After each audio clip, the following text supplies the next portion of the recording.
Dear friends, youth is the energy of any nation, and the power of youth has an important contribution in the development of society and country.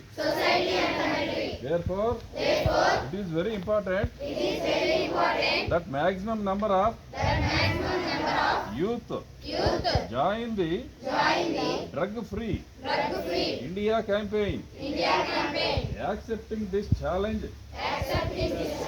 of the country, today we unite under the Nasha Mukta Bharat Abhiyan and take a pledge that not only the community, family, friends, but also ourselves will be drug free, because change should start with ourselves.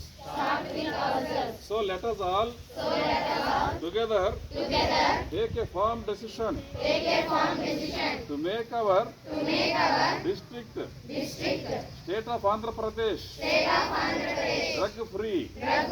I pledge that I will do everything possible to the best of my ability to make my country drug free. Jai Hind. Jai Hind.